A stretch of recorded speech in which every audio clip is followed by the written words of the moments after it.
Welcome back to another episode of the Me in the Making podcast. Thank you so much for coming back. Thanks for clicking on this video. I am your host, Melly Clay or Melissa. And yeah, this is a show about self discovery, about introspection.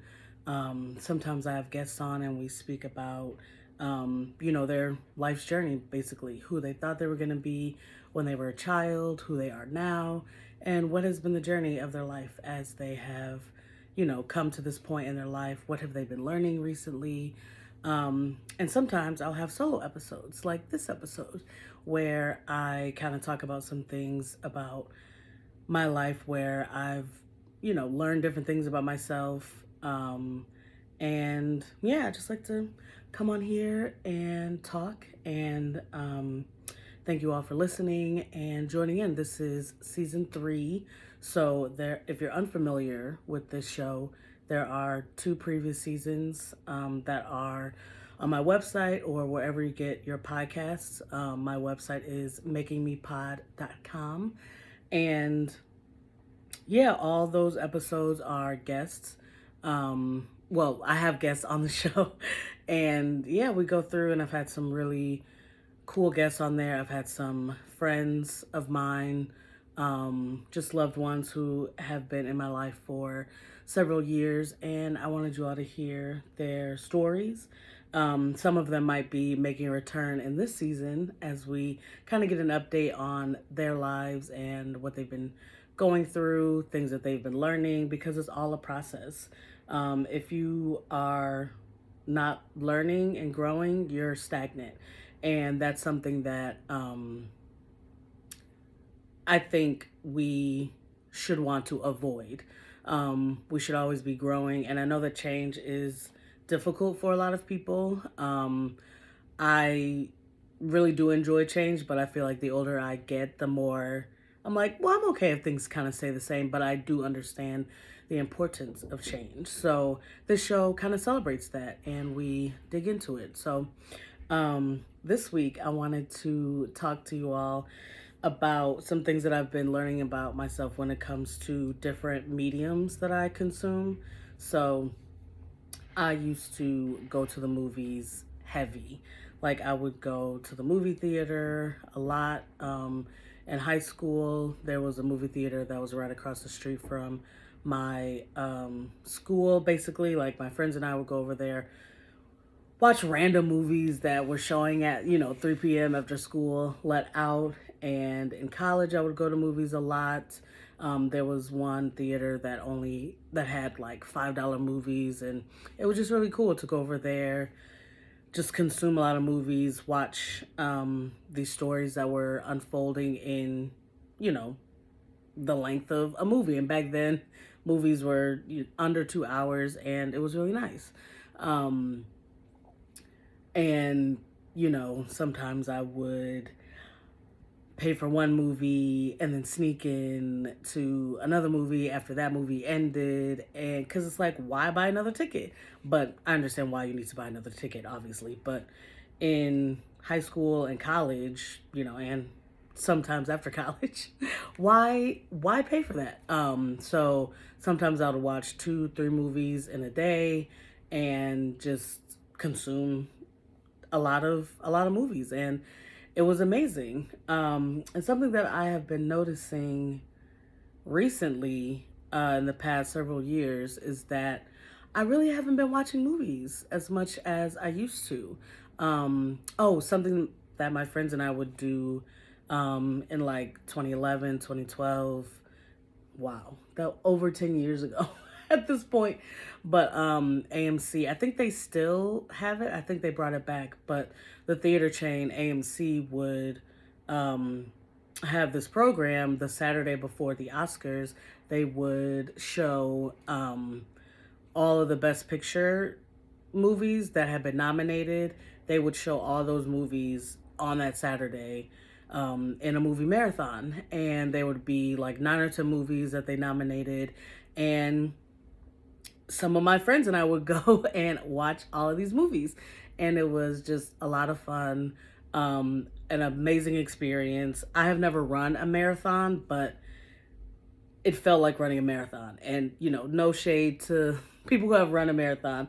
Um, but it was, I mean, sitting for that whole time, and we would also challenge ourselves to not fall asleep during any of the movies.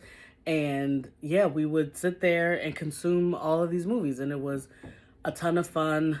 Some years, maybe I wasn't able to watch a lot of the movies that were nominated, so then I was able to watch a lot of those movies before the Oscars played the next day. And it was just like a test in endurance, staying awake for 20 hours, 24 hours sometimes, and talking about the different movies with friends in the theater. Like, it was just a blast. It was a lot of fun. There was one year that we saw a group of people who they brought champagne and they popped the bottle. Usually the marathon would start at 10 a.m. on Saturday, and they popped the bottle. I think they were making mimosas or whatever, but I'm thinking this is not the event that you go and drink, because the whole point is to stay awake and watch all these movies. And if you're drinking, you're going to end up falling asleep, taking a nap, and you're not going to be alert. So if anyone wants to do this in 2026, my recommendation would be for you to not drink. But hey, maybe they had a good time, I don't know their life. Maybe it helps them stay awake. But I know for me and mine, I'm not drinking any alcohol, because your girl will be asleep by like 7 p.m. Because you're sitting and you're watching, like, you're not being active, you're just sitting and watching these movies. But yeah, we would have a good time. The theater would be packed. Like, you would need to get to the theater. Sometimes I would get there at like 7 a.m. to stay or sit in line, because I wanted to get good seats for my friends and myself. So there were no assigned seats, kind of like how there are now in a lot of theaters. You buy your ticket and it's all assigned. But for the movie marathon, it's the Hunger Games. You got to get in, hope that you're, maybe fifth in line or something. One year I got there and I thought I was, doing good with getting there early. But child, I was late. So we kind of had to find spots in the middle of the theater. The best place to sit is in not the first section, but the first row of the second section, because you have way more leg room, and you're closer to, you don't have to walk all the way down the stairs to get to the exit, etc. That's the best place to go to a movie marathon. Anyway, so yeah, I used to do that a lot with friends. But ever since the pandemic, I don't know what it has been, but I have not been watching movies like that as often as I had. And, if you've listened to the show in previous seasons, you've heard that I have gone to film school. Like, that was my life. I would watch movies way more than I would watch television series. But during the pandemic, like during lockdown specifically, I would watch a lot of television series. And, maybe because I had the time then, I was sitting at home and I'm like, okay, let me watch some of these shows that people have been talking about. Like, I would watch Claws. I guess Game of Thrones was over at that point. Before lockdown. What else was I watching? I was watching Ozark on Netflix. Just like watching a bunch of random TV series. Oh, Southside, which no longer exists, but Southside, I would watch that on Max. Like, I would just watch a lot of TV shows. And I wasn't really consuming a lot of movies. And I think it might have been attention span, like my attention span going down during lockdown. And I really was not watching a lot of movies at all. And if I did, it would be maybe one movie a month or something, one movie every 6 weeks. And that was the time when I would say to myself, oh, this would be an amazing time to catch up on a lot of movies that I haven't seen before. Growing up, I didn't watch a lot of movies like middle school, elementary school. If we did watch movies, they were Disney movies or like Lifetime movies, pretty much movies that are essentially rated G, rated PG, that I would watch. So there are a lot of movies, classics that I haven't seen yet. And the lockdown would have been the perfect time to do that. But for whatever reason, I would not think, let me turn on a movie. I would say, let me just turn on this TV show. And that's still the same thing to this day. Like, I don't know if it's because there are a lot of really good movies, or I'm sorry, TV shows out right now. Like you have Severance, you have Abbott Elementary, you have The White Lotus, like Industry, Succession, all of these television shows that have just been really, really good. Like, I just saw that Yellow Jackets is now, the first season is now on Netflix. So now I can watch it because I don't, is it Showtime? I don't have Showtime. And I'm like, I can't do another streaming service. Like, if I don't currently have it, I'm not going to have it. So Yellow Jackets is on there. So now I'm like, oh, I want to start watching Yellow Jackets because I've been hearing such good things. So yeah, I have not gotten back into my movie bag for real like that. And it kind of makes me sad, like another thing I think is because I used to go to the movies a lot with friends, and during lockdown, you weren't able to physically go to the movie theater. I'm not going over to someone's house to watch movies. And so that's kind of another thing where I've lost the community of like going to the movie theater. Some friends who I used to go to the movies with before, like we've gotten older, we kind of transitioned into other parts of our lives where people have children, or, just maybe they've moved out of Chicago, and we're just not able to watch movies together like that anymore. So I think that's another part of it too, which is sad, It's definitely sad. And I've been trying to think, how can I get that back? And do I want to get that back? And I know that there are a lot of good movies. The Oscars just passed recently, and I did not watch all of the Best Picture nominees. There were 10 for 2024, and none of them were under 2 hours. One is 3.5 hours long, and I have yet to watch that movie called The Brutalist. But I do want to eventually watch these movies, but the want is there, but the need is not there like it used to be before. And the need, quote unquote, is more so watching these television series.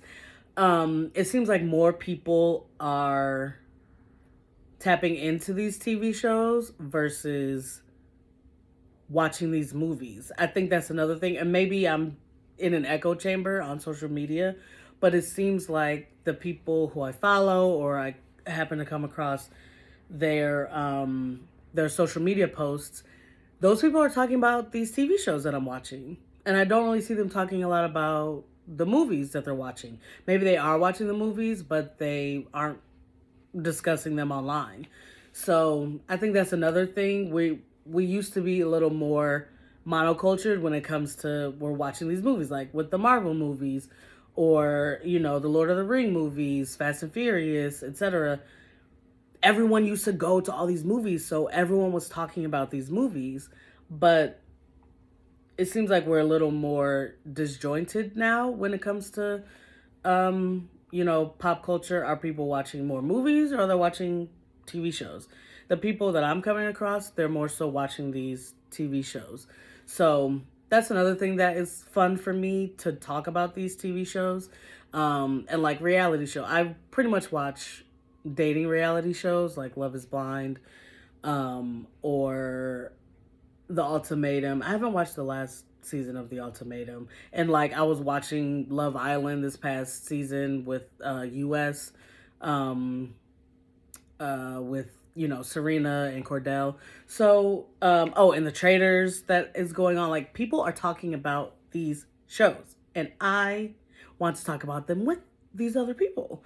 And I'm not really seeing that so much with movies. So I wonder if that could be a reason as well why I'm not really tapping in like I used to. But yeah, do I want to? I mean, I did watch some of the movies that were nominated for the Oscars.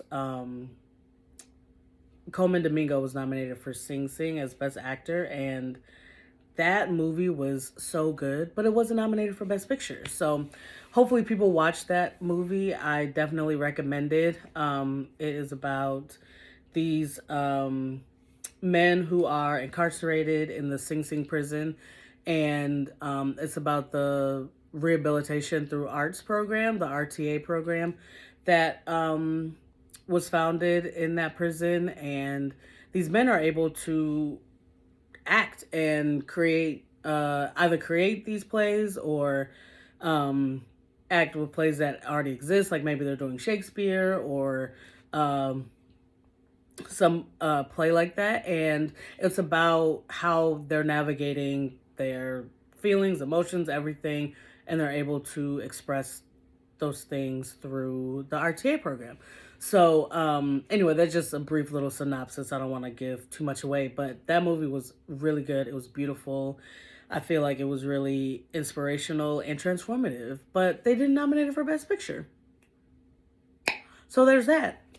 I really enjoyed The Substance. Oh my goodness. Now that is a movie that was thought provoking and people were talking about. So when I do actually go to the movies, I'm like, oh, these movies are great. But I don't like, I was watching those movies out of kind of like an obligation because it's a tradition that I have with friends. And it's a fun tradition. You know, I dedicate a Saturday and Sunday to watching these movies and then watching the Oscars, which has been a lot of fun. Um, but yeah, I don't know. There's something missing. And like I said before, I don't know if I do want to pursue like trying to get that excitement back. I don't know. So that's kind of where I have been in the past few years, thinking about what it is that I want to do when it comes to watching movies. But it's honestly not that big of a deal. But it has been something that I've been thinking about. But TV shows, I have definitely been locked in, I would say. Oh, and I've also been reading more. I have been reading more. So I don't know if there's a correlation there. Like with movies, you have to sit there and watch for 2.5 hours. A lot of these movies are not short. Like, bring back the 90-minute movies, please. And so I think that's another thing where, okay, I want to read, but 2.5 hours spent to one thing, but I can watch one episode of this really amazing TV show and still be able to read and do other things in my life. So I've been being a little more active. So yeah, maybe I'm simply making room for other things in my life. And that's why I haven't been tapping into a lot of movies because, and if I go to the movie theater, you know, I'm commuting. Like I live in Chicago and I take public transportation. So I'm commuting to the movie. I'm sitting there, I'm watching all the trailers, watching the movie, commuting back. That's like 5 hours. It's 4 to 5 hours. So, but I can sit in my house comfortably and watch a TV episode that's no longer than an hour, you know? So that could be another thing with it. Please, movie filmmakers, make the movies shorter, please. Captain America 4 was shorter. It felt shorter, at least. I think it was around 2 hours long. So maybe that'll be a trend that Marvel continues to do with their run times, hopefully. Fingers crossed. But yeah, it might be, you know, time management. Could be my attention span, or maybe I'm just making time for other things, which, you know, as I evolve, that is going to happen. So maybe I don't need to like force trying to get back into movies, watching a ton of movies like I used to, because I'm getting inspired by other ways. I'm still indulging in these stories, but maybe I'm just indulging in different mediums more so than I did before. So I do kind of like it. You know, I'm exposed to different types of shows. which is nice. And I'm able to consume a lot more versus movies, because movies are just so long. I know I keep repeating myself, but they're so long. And this is coming from someone who, went to film school. I used to help make independent movies, and we need them shorter, please. Please. But anyway, yeah, let me know in the comments what's something that you've noticed about yourself that you used to do all the time, but now you aren't doing it all the time. Like, what has shifted for you? Yeah, and keep growing, keep listening to yourself, keep slowing down and taking notice of the things that are going on around you. There are a lot of things happening in this country and in this world. So stay close to your loved ones, check in on them, give them a call when you can, and, let's be good to each other. So please, I hope that you enjoyed this episode, and I will talk to you all later. Bye. This has been another episode of the Me in the Making podcast. Please rate us 5 stars on Apple Podcasts, on Spotify. Subscribe to this YouTube channel. Subscribe wherever you get your podcasts. Tell a friend, tell a family member. We all deserve to grow and change and become our best selves, whatever that might look like to you. And please connect on Instagram at Making Me Pod, on TikTok. You can email me at melly@makingmepod.com. I would love to hear from you. Let me know if you want to be a guest on the show. And yeah, I'm just having such a great time. I'm so happy to have been able to launch this video episode for you all, and come again. Bye.